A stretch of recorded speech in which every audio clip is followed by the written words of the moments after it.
एक जमाना था, एक दरख्त को लोग पूजने लगे। तो वहां एक सूफी था, इबादत गुजार था, शब जिंदादार था। उसे पता चला कि लोग दरख्त को पूज रहे हैं, तो उसके दिल में बड़ी गैरत जागी। तौहीद की गैरत होती है, वो जागी और वो खड़ा हुआ, उस दरख्त को काट दूंगा जिसको लोग अल्लाह का शरीक समझ रहे हैं और पूज रहे हैं।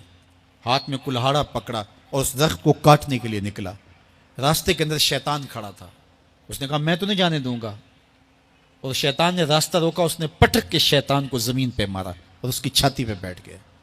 शैतान बहुत मक्कार है और वो हर एक को एक तरीके से नहीं लूटता, उसके बड़े मकरो फरेब और दजलो तलबीसात हैं।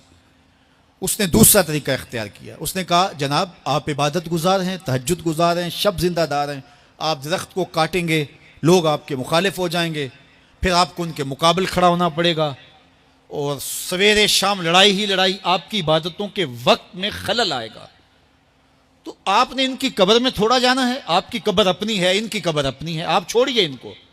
और साथ ही कहा कि जब आप मुसल्ला उठाया करेंगे तो नीचे से एक दिरहम मिल जाया करेगा आपको, तो आप उससे अपने खाने पीने का इंतज़ाम कर लिया करेंगे और आप फारिगुल बाल भी हो जाएंगे। इस तरह बातों में लगाया और वो ज़ाहद साहब वापस आ गए।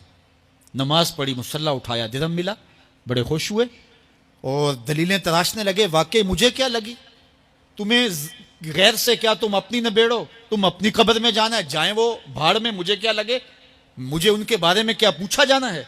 नमाजें पढ़ता है, हर नमाज के बाद मुसल्ला उठाता है तो एक दिरहम मिलता है।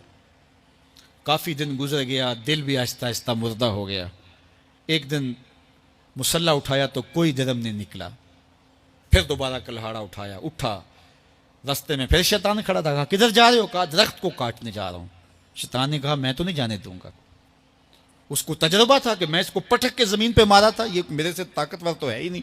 उसने फिर गिरेबान से पकड़ लिया। शैतान ने पटक के जमीन पे मारा और छाती पे बैठ गया। वो जाहिद साहब परेशान हो गए, शैतान को कहने लगे कि ये कैसे हुआ, मेरा तो तजुर्बा माजी का ये था कि मैं ताकतवर हो, तुम कमजोर हो, लेकिन अब तुमने पटक के मुझे जमीन पे मारा। तो कहा साहिब उस दिन तुम अल्लाह की रिजा के लिए जा रहे थे, आज तुम दिरहम के लिए जा रहे हो। तो जब अमल में खुलूस नहीं रहता तो फिर अमल नहीं रहता, अमल में कुव्वत नहीं रहती, फिर सजदे बेरूह हो जाते हैं, नमाजें बेजौक हो जाती हैं, सफ़े कज दिल परेशान, सजदे बेजौक कि वो जज्बे अंदरूं बाकी नहीं। नमाज रोज़ा हज ज़कात सब कुछ है बाकी, मगर तू बाकी नहीं। फिर सब कुछ चलता रहता है लेकिन रस्म होती है। ला यब का मिनल इस्लाम इल्ला इस्महु वला यब का मिनल कुरान इल्ला रस्महु।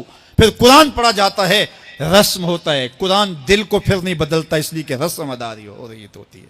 जब रस्म अदा हो रही हो तो फिर कुरान दिल को नहीं बदलता। जब